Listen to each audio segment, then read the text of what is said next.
एक लहानपणची आठवण. मी बहुतेक 11 वर्षांचा असेन आणि 7वीत शिकत असेन. माझा भाऊ अनंत माझ्यापेक्षा 2 वर्षांनी लहान.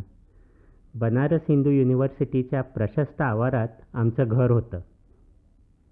घर ही ऐसपैस आणि त्यात अधूनमधून पाहुण्यांचा वावर असे. इतर विद्यापीठातून परीक्षक, प्राध्यापक किंवा महाराष्ट्रातून आलेली आप्त मित्रमंडळी. प्रख्यात गायक आणि संगीतज्ञ नारायणराव व्यास हे माझ्या वडिलांचे मोठे स्नेही. असेच एकदा संगीत जलशाच्या निमित्तानं आले होते. आम्ही दोघे त्यांना व्यासमामा म्हणत असू. त्यांच्या गप्पा आणि नकलांच्यामुळं व्यासमामांच्या आगमनाबद्दल आम्हा दोघांना नेहमीच उत्सुकता असे. पण ह्यावेळी व्यासमामांनी एक वेगळाच पवित्रा घेतला. आम्ही दोघे भाऊ स्वावलंबी नाही, शिस्तीत अभ्यास करत नाही वगैरे वस्तुस्थितीवर त्यांनी माझ्या आईवडिलांचं बौद्धिक घेतलं. तुमची मुलं हुशार असतील, वरचे नंबर मिळवीत असतील, पण स्वतःची कामं स्वतः करतात का? आपला अभ्यास वेळापत्रकाप्रमाणे करतात का? असे गुगलीवजात सवाल त्यांनी टाकले. परिणामतः आम्ही दोघं काही प्रमाणात स्वावलंबनाचे पाठ आचरणात आणू लागलो आणि वडिलांनी आखून दिलेल्या वेळापत्रकाप्रमाणे अभ्यास आणि इतर दिनचर्या पाळू लागलो. प्रथम पहाटे 5ला उठून अभ्यास करणं जड गेलं, पण मग त्याचं महत्त्व कळलं. सुरुवातीच्या झोपेच्या अंमलाची काही मिनिटं गेली की मस्तिष्क ताजंतवानं असतं आणि शाळेने दिलेला गृहपाठ संपूनसुद्धा स्वयंस्फूर्त अभ्यासाला भरपूर वाव असतो. मला वाटतं वेळेच्या व्यवस्थापनाचं महत्त्व मला त्यावेळी प्रथम कळलं. कुठलंही काम वेळेत उरकावं, प्रत्येक क्षणाची किंमत असते, ते क्षण फुकट घालवू नयेत वगैरे गोष्टी मी माझ्या वडिलांच्याकडून शिकलो. कुठल्याही समारंभाला योग्य नियोजित वेळी जाणं, आगगाडी विमान पकडायला आयत्यावेळी धावपळ करावी न लागणं, दिलेल्या वेळेत व्याख्यान आटोपणं आदी गोष्टींबाबतीत वडिलांच्या आचरणातून मला कळत नकळत पुष्कळ शिकायला मिळालं. आज एका संस्थेचे संचालकपद सांभाळताना माझ्या हातून संशोधन होतं, जनसामान्यांसाठी लेखन, विज्ञान प्रचार आदी गोष्टी होतात. थोडेफार अध्यापनही होते. लोक मला विचारतात की तुम्हाला ह्यासाठी वेळ कुठून मिळतो? आत्मप्रौढी म्हणून नव्हे तर वस्तुस्थिती म्हणून सांगतो की प्रत्येकाच्या वाट्याला दिवसाचे 24 तास येतात, तसेच आणि तेवढेच माझ्याही वाट्याला येतात. फक्त त्या वेळेचे व्यवस्थापन तुम्ही कसे करता यावर सर्व अवलंबून असते. वेळेचे व्यवस्थापन करताना माझ्यापुढे काही दंडक असतात. आपल्या दिनक्रमात काही गोष्टी नियोजित वेळीच कराव्या लागतात. उदाहरणार्थ, एक मीटिंग दुपारी 2 वाजता आहे आणि एक व्याख्यान दुपारी 4 वाजता. समजा मीटिंग अपेक्षेपूर्वी 3:15लाच संपली, तर 3:15 ते 4 या वेळात आपण काय करू शकतो?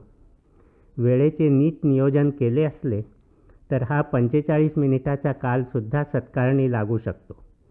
माझे बरेचसे लेखन संशोधन अशा लहान-सहान कालखंडातसुद्धा होते. हाच प्रकार मला प्रवासात उपयोगी पडतो. विमानात, आगगाडीतसुद्धा मी लेखन करू शकतो. कधीकधी विमानतळावर पोचल्यावर असं कळतं की विमान 2 तास लेट आहे. अशावेळी मनस्ताप करून डोक्यात राग घालून काय साधणार? उलट अनपेक्षितरित्या पदरात पडलेले 2 तास सत्कारणी का लावू नयेत? म्हणून माझ्या लेखनाचे श्रेय कित्येकदा विमानांच्या अनियमित वेळापत्रकाला द्यावं असं मला वाटतं. वेळेच्या व्यवस्थापनात ज्याप्रमाणे आपल्याला करायची आहेत अशा कामासाठी वेळ काढणं आवश्यक असतं, त्याचप्रमाणे आपल्याकडे असलेला वेळ निरर्थक कामात निष्कारण खर्च न करण्याची खबरदारी घेणं हेही आवश्यक असतं. आता जरुरी आणि निरर्थक अशा कामातला फरक ज्यानं त्यानं आपापल्या दृष्टिकोनातून करायचा असतो. मला जी कामे वेळ काढू वाटतात, जी करायची मी टाळतो, ती आता थोडक्यात सांगतो. उद्घाटन समारंभ हा आपल्या समाजात रुळलेला वेळ काढू कार्यक्रम. कुठलीही चांगली गोष्ट सुरू करताना आनंद वाटणं साहजिक आहे आणि तो इतर समानशील व्यक्तींबरोबर साजरा करावासा वाटणं हेही स्वाभाविक आहे. परंतु त्यासाठी वेळेचे भान राखले जात नाही. आपल्या विद्यापीठात विविध विषयांवर लहान मोठे परिसंवाद भरतात. प्रत्येकाचा उद्घाटन समारंभ असतो. तो बहुधा कुलगुरूंच्या हस्ते केला जातो. परिसंवादाचा विषय आणि कुलगुरूंच्या स्वतःच्या अभ्यासाचा विषय यात काही साम्य नसते. पण परिसंवादावर कुलगुरूंनी विद्वत्ताप्रचूर भाषण करावे हे अपेक्षित असते. शिवाय विद्यापीठातील बडी धेंड, त्यात व्यवस्थापन समितीचे सदस्य, डीन आणि कुलसचिव यासारखे अधिकारी इत्यादींना व्यासपीठावर बसवून मानपान करून त्यांची भाषणं आयोजित केली जातात. यातच परिसंवादातल्या वेळातले 2-3 तास खर्च होतात. आणि नेमके काय साधले जाते? त्याऐवजी तोच काळ परिसंवादाच्या चर्चासत्रासाठी वापरला असता तर अधिक उपयोगी ठरला नसता का? म्हणून मी स्वतः अशा तऱ्हेची उद्घाटने टाळतो. फार काय, ज्या विषयात माझी गती नाही त्यावरील परिसंवादात आरंभीचे मार्गदर्शक कीनोट भाषण देण्याची आमंत्रणंही टाळतो. खुद्द माझ्या संस्थेत भरणाऱ्या विविध परिसंवादांच्या सुरुवातीला यजमान म्हणून उपस्थितांचं स्वागत करायची जबाबदारी माझी असते. ती मी अवघ्या 3 मिनिटात पार पाडतो. Tata institute of fundamental research या संस्थेचे संस्थापक होमी भाभा यांनी एक प्रघात पाडला जो अनुकरण करण्याजोगा आहे. एखाद्या प्रसिद्ध वक्त्याचे जाहीर भाषण असते तेव्हा त्याबद्दलचे आभार प्रदर्शन आधीच उरकले जाते. म्हणजे भाषणातील विचारांचा श्रोत्यांच्या मनावर उमटलेला ठसा अधिक काळ टिकून राहतो. त्याउलट सर्वसामान्य समारंभात काय दिसतं? वक्त्याचे उत्तम भाषण ऐकून प्रभावित झालेल्या श्रोत्यांना आभार प्रदर्शनाचे ठराविक साच्यातले रटाळ भाषण ऐकावे लागते. ते चुकवण्याकरता श्रोते मंडळी आधीच उठून सभागृहाबाहेर पडू लागतात आणि समारंभाचा रसभंग होतो. कार्यक्रमाच्या वेळेचे व्यवस्थापन भाभांच्या पद्धतीने करण्याचा सूज्ञपणा अगदी थोड्या संस्था दाखवतात.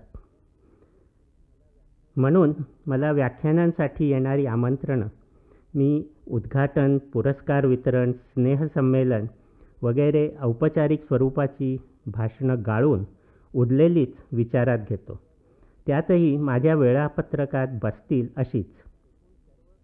एकूण सर्व आमंत्रणांच्या जेमतेम 5%च मी स्वीकारू शकतो.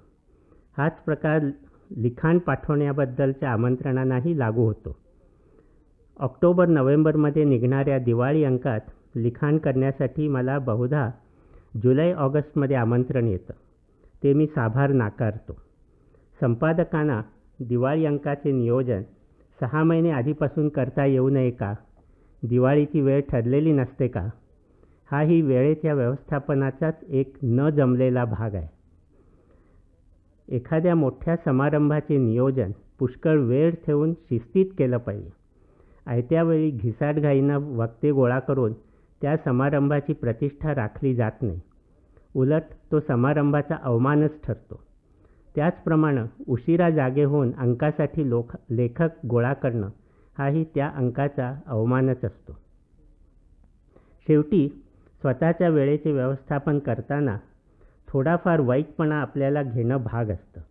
मला भेटायला येणारे पुष्कळ लोक पुष्कळ वेळा तक्रार करतात की मला भेटणं फार अवघड असतं. त्याला माझं उत्तर असं, माझा वेळ महत्त्वाचा आहे तसा तुमचा आहे. तुम्हाला माझी भेट कशासाठी हवी त्याची पत्रानं पूर्वपीठिका तयार झाली तर दोघांचाही वेळ वाचेल. उदाहरणार्थ, तुम्ही मला उद्घाटनासाठी बोलावणार असलात तर माझा नकार ठरलेला आहे. तुम्ही अनाहूत दत्त म्हणून समोर उभे राहिलात तरी त्यात बदल होणार नाही. मग निष्कारण दोघांचा वेळ कशाला खर्च करा? अखेर हा वेळ जपण्याचा आटापिटा कशासाठी? याचं उत्तर एका संस्कृत श्लोकात आहे. हा श्लोक मला कुठं दिसला? भारतात नव्हे तर जपानमध्ये, जिथं वेळेची शिस्त सर्वार्थानं पाळली जाते. श्लोक असा: क्षणसंपदीयं सुदुर्लभा प्रतिलब्धा पुरुषार्थ साधनी यद्यपि न विचिन्त्यते हितं पुनरप्येष समागमः कुतः. ही क्षणांची संपत्ती दुर्लभ आहे. गेलेला क्षण पुन्हा मिळणार नाही. त्याचा सदुपयोग करायला नको का? पण पिकतं तिथं विकत नाही या न्यायानं आपण हे ज्ञान पैदा केलं आणि जपान्यांनी विकत घेऊन आचरणात आणलं.